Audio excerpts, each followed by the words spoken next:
to record. Go for it, Crystal.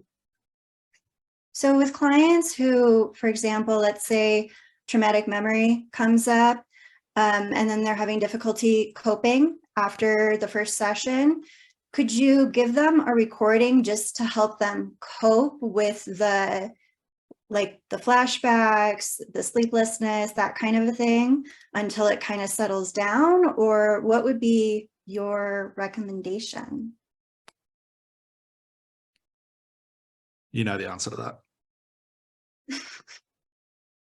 And again, I coming from a place because I can hear it in what you're telling me is you're telling me, I don't know if I've done enough. Remember, Well, I think that processing is super, super important. What's that recording going to do? Interrupt it. So you can, if you want to, just because I say it, try it for yourself. But I guarantee if you just let it go and you have your client go through that roller coaster, which they will, the end where they pop out will be way more impactful than an audio of your nice voice, your relaxing voice, a couple of suggestions. What are a couple of conscious suggestions going to do to an unconscious mind that might be untying a whole lifetime of trauma? But what if you're not giving conscious suggestions? What if it's more like metaphorical, relaxation? But they're from you, not from the client. You're now forcing your will on a client. You're just going to be very careful with that. Okay, so then what's your opinion of like meditations and guided hypnosis that people put on YouTube for just to like draw attention? It's fine. Big difference between hypnosis and therapy, right? Yeah. And okay. On that note, that also takes away all of our business, doesn't it? Because someone can just go to YouTube and listen to a stop smoking audio. But why don't they? Because it doesn't work all the time. Right. There's a big difference between relaxation, meditation, visualization, because now this person that you're listening to is forcing their will and their suggestions on you. What's the one thing we know about smokers, Crystal, when they say, I want to quit smoking? What are they telling us? They're telling us what they think the problem is, but that's not the real problem. So how can you create an audio about that? Yeah, I see. I get your point, though. So you're making a distinction between therapy and relaxation. Always got nothing to... Relaxation and trance is a byproduct of good therapy. Because otherwise we can sit here for who would like to sit here for 2 days and just learn language patterns and hypnosis? You've already done that. That's not where you're stuck. You're good at the hypnosis part. But just like myself at one point, we all suck at the therapy part. So let's just do that. Then the hypnosis becomes a byproduct, and byproduct trances are way more powerful. Why? Because it comes from you, the client, not me forcing a client to walk down the stairs and high five their inner child. That's from me. Just because a client can go into trance does not mean therapy can work. No, I agree with that. Yeah. So have you created like guided meditations for your YouTube channel? I think we made a couple just because that's what people wanted, but they're shit. I didn't do anything. And we've got a course on Udemy that teaches you how to make good audios for your clients. But I say it in the program, this is pointless, but you guys wanted it. So here's my idea around it, but they're crap. Gotcha. Okay. All right. I was curious about that. Yeah. Thank you. I want you to be incredible at therapy because it's a lot easier to do therapy than shit. How do I put someone into trance? Trance is useless without anything therapeutic. Does that make sense? Okay. All right, guys, let's get into it. Geez, 137 people. I think that's the biggest we've had. Well done, guys. So we'll go through some housekeeping rules. Let me introduce everybody formally. This is ACH number 9, I believe. Over the next 4 days, guys, we are going to have a lot of things to do. It's going to be a lot of demos, a lot of content. The first 2 days are going to be ACH. You don't have to know anything about this. You could be brand new. You could be an expert. It doesn't matter. We're going to start from absolute scratch. We're going to use demos to demonstrate what we're doing here. Day 3 is going to be a full day of business. Day 4, which we've thrown in as a bonus, which is the self-hypnosis. Okay, that's just a cool little bonus at the end. So for the first 2 days, guys, the biggest thing with ACH is don't worry about taking notes. Don't worry about trying to get it right. Don't worry about trying to get it wrong. Just have fun with this. because this live training is really a bonus to the other, I think, 165 or 170 hours that you guys have access to on the online program. That's where you learn this stuff properly. You learn by watching that, by practicing. This is just 2 days just to see some demos and ask some questions, okay?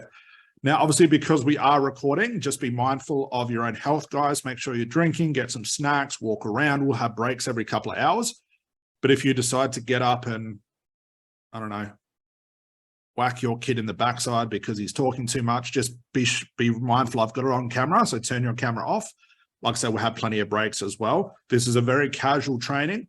I do want to point out, because a lot of people ask me, this is not a certification course. You'll get nothing from this course as far as something to put on your wall. Nothing. There's no CPT or CBD, whatever they're called, points, nothing like that. This is purely just a masterclass. We're not going to do language patterns. We're not going to do scripts. We're not going to do the hypnosis. I could care less about hypnosis. I want to spend 2 days with you guys to show you how to use therapy correctly. Okay. I think one of the biggest struggles with learning any sort of hypnosis, especially at this advanced level, even though we're starting from scratch, is the therapist is in too much of a rush to get things done. Too much of a rush and putting too much pressure on themselves to try and solve the problem. Okay, as soon as you start doing that, you put unnecessary pressure on yourself and you go into what I call fix-it mode. Has anyone found themselves sitting in front of a client? The client says, I want to overcome 30 years of anxiety, and instantly you go to your head, shit, who's had that before? What technique should I use? What script's going to be best? Where the hell do I start? I don't like anxiety. This trauma's bad. My own anxiety comes up. Who's had that before in some way, shape, or form? Okay, stop it. Okay, by the end of this 2 days, plus the other trainings you'll do, the biggest takeaway from this is, shit, I really don't have to do much and I can get a lot of stuff done. We call this being a lazy therapist. Okay. Not only on top of that, it's also letting go of all the stuff you've learned in the past, all the techniques, the strategies, the other trainings, the certifications, the theories that your gurus give you, like all problems exist because of anxiety, all problems exist because of childhood trauma, all problems exist because of green aliens.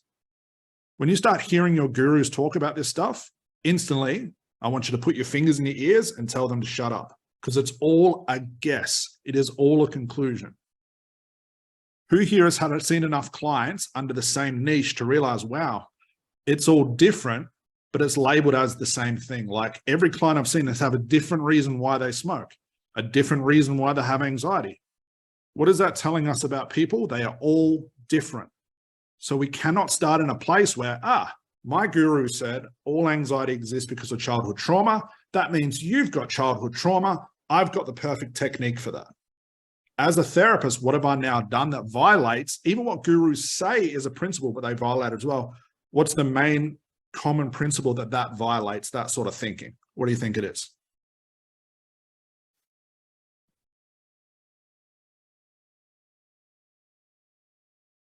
Guessing? Yeah, it's a lot of guessing, assumptions. How can you work with a client when all you're doing is assuming what their problem is? Because when Phil tells me his problem, what's he giving me? He's giving me his assumption. So now I'm going to put my assumption on top of it. Man, that gets out of control and very, very messy very, very quickly. Does that make sense, guys?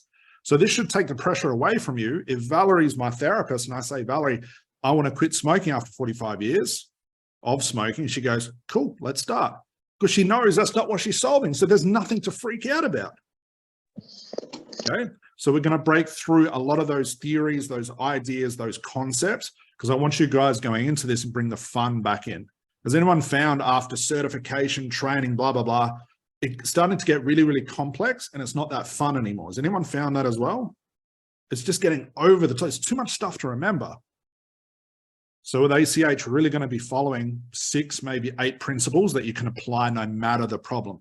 Now, I'm not belittling problems and saying some are big, some are small, because that's another concept as well, which we'll talk about. But all we have to know is where to start with a client. No preparations, no audios, no homework, no nothing like that. Okay? So to begin, let me throw this out there. Why do we have problems and where do our problems exist? What are your thoughts around that, guys? In the unconscious mind. subconscious. Who would agree that all of our problems exist in the unconscious, subconscious, superconscious, spirit conscious? It's all the same thing, right? I call it unconscious, same thing, okay? So if all of our problems exist there and our clients tell us what their problem is, we know now that all they're doing is guessing or giving us their conscious representation of what is happening in the unconscious mind. Would you guys agree? So how the hell can you prepare for that? If your script says anxiety script, welcome to symptom town. That's all you're going to do. Make sense? And that's why it takes 3 sessions, 5 sessions, audios, homework. Because eventually, if you spin around the symptom enough, after 30 times, I guess it'll probably go away. Our goal is to find out what is the unconscious payoff. What is the unconscious mind getting that is positive to the unconscious mind that's keeping Crystal in this anxiety state? Because the anxiety is just the coping. We all know this. This is hypnosis 101, isn't it? We're all taught this, but there's very few that can apply this therapeutically.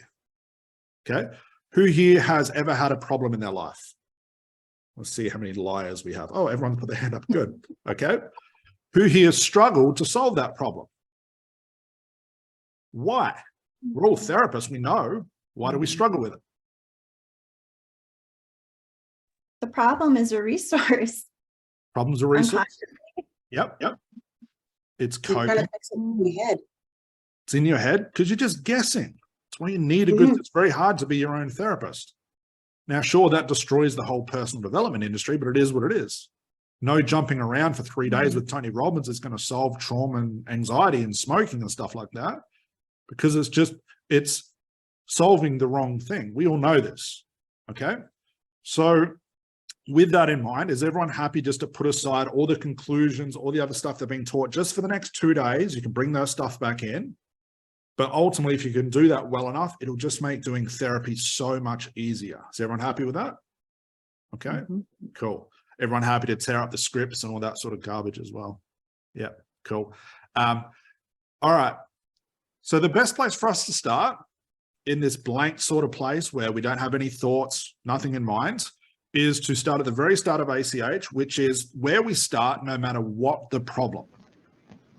No matter what the client says, no matter what their problem is, how long they've had it, how they represent it, how much backwards rationalization there is. As soon as your client tells you what the problem is, I want you to start thinking, okay, that's not it. You're lying to me. My job is to find out what the real thing is. With that, would you guys agree with that? Because all they're doing is giving you their conscious interpretation of what's happening unconscious. Now, here's the thing. If I go straight into, okay, Bryn, shut your eyes, relax, walk down the stairs, walk up the stairs, walk down the stairs, go 1,000 times deeper. Based on his conclusion as to what he tells me the problem is, what am I now doing that might not be the best thing for Bryn?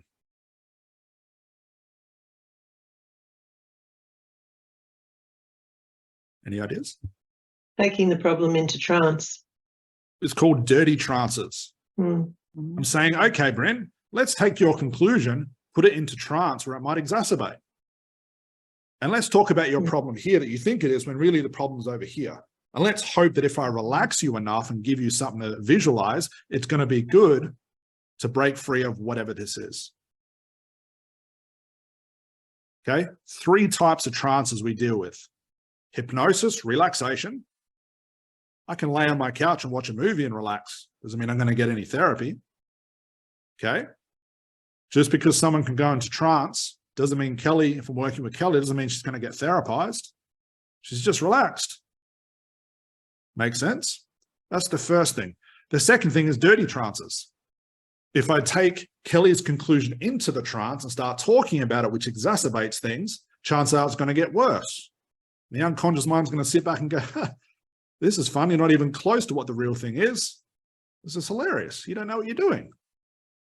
The unconscious mind likes that because now you're not challenging that. Does that make sense? The unconscious mind is very, very stubborn, which we'll talk about. The third thing which we're going to focus on is how can we do the therapy first, untie all the knots, get rid of the dirty trance, get rid of all the conclusions so the client's mind is just completely free, then put them into trance. and allow them to find a resource that actually helps them. Does that make sense? Who's heard this from a client before? I've had anxiety for 30 years. It'll never go away. Who's heard something like that before? Great. Next time your client tells you that, relax them into that and see how it goes. Tell me what happens. Give them an audio, give them homework. That'll be good. Not going to do anything, or it's going to make things worse. Now, heaven forbid you start using your own suggestions and your own metaphors, your own stories. What's the key word here? Your own, not theirs. Now, the crazy thing is people say, well, Scott, I take what my clients tell me in a session, I put it into an audio. Well, how do you know what's conscious information? How do you know what's unconscious information? There's no point telling a client their conscious information back to them. It doesn't do anything. And that's why we get rid of the audios, we get rid of the suggestions, we get rid of the conclude, we get rid of all those things, because now that's me as the therapist trying to control everything. Go float above your timeline. Now I'm telling a client what to do. Go high five your inner child. I'm now telling a client what to do. Who likes being told what to do? How do you think your unconscious mind feels? When it's so locked into keeping this problem because it sees it as a positive thing, and just because you can relax it and give that some soft suggestions, you think it's going to go, Bryn, you're amazing. I'm going to let go of this 45 years of smoking because your voice is brilliant. Who believes the unconscious mind will kick back and say, nope, not today, and make it harder and harder for you to break that thing? And that's what we're going to learn how to do. And that's the therapy. We call it untying knots. Does that make sense so far, just as an idea? Okay. So in order to start in this place, guys, let's dive into a couple of demos. Now, with these demos as well, guys, realize some of them we may not finish. We might not go all the way through. Some of them I just want to use to point out one certain principle. You're not here to get free therapy. I couldn't care less if you don't have a breakthrough. If you do, cool. If you don't, couldn't care less. You've got nearly 700 other people to work with. You can do practice on, you can do all that sort of stuff. This is more about learning a skill rather than me wowing you. Does that make sense? There's no point watching me just do the therapy because you'll learn nothing. Okay. So first place we start with all clients. Sorry, Paul, go ahead. Just unmute. Sorry, Scott, jumping the gun. I was going to put my hand up to be a therapist. Sorry. Okay. So we'll get Paul as the therapist. Who would like to be a client who wants to talk about their problem, knowing that we are recording it? Jody, I saw your hand if you're still happy. We're not going to go all the way through. All I want to do is start in the place which is called the hypnotic interview. Who's familiar with the hypnotic interview? Okay. Now, this is not an intake form. This is not a family history. This is not a suggestibility test. I care about that stuff. Your family history means nothing to me. If you can be hypnotized, means nothing to me. The hypnotic interview is going to lead us down the right track to finding out what's this real thing. We all know this as what? A root cause. Who's heard of root cause before? Every client has a root cause. Every client has a different root cause. Every reason somebody on this planet has a problem, good or bad, is based on them, nothing else. Okay. I'll just mute these guys, it's going to be a background noise. Okay. I want you to realize as we go through this little demo, all clients are different. Please write this down if you've got a notepad and pen. All clients are different. All clients' root causes are different. Every client goes into therapy different. The look of a breakthrough with every client is different. Every client exhibits hypnosis differently. Can you hear the main key word there, guys? Different. So we might do a demo with Jody that looks totally different to a demo we do with Daniel, and then a different one we do with Claire. It's going to look totally different. But the cool thing about what we're doing is we're taking the same principle and applying it. And whatever happens, happens. Make sense, guys? Okay. If you've never seen these demos before, it'll make sense as we do the first one. So all I want to do is Paul and Jody, let's just start off with some basic hypnotic interview questions. All I'm going to have Paul do is ask questions based on what Jody tells us. And remember, as soon as Jody opens up her mouth, what is she telling us? Absolute bullshit. She's lying to us, but she's supposed to. 99% of what Jody tells us straight out the gate is going to be a complete lie. Does that make sense, guys? And I've probably just triggered her mind to make it really hard for us to work out. Okay. Now we're going to play around a bit with this hypnotic interview. We might do this a couple of times. Okay. Because there's a couple of principles I want to explore here. But all we're going to do, Paul, ask her what the problem is. That's where we start all the time. And let's just see where it goes. Don't try and solve it. Don't do anything with it. Who cares? Let's just look at the hypnotic interview. Everybody else, just turn off your cameras and microphones for now. And Paul, if you get stuck, let me know, but let's just see how we go. Hey, Jody, how are you doing? I'm good, thanks, Paul. It's nice to see you. Nice to see you. Been a while. So tell me, what's the problem?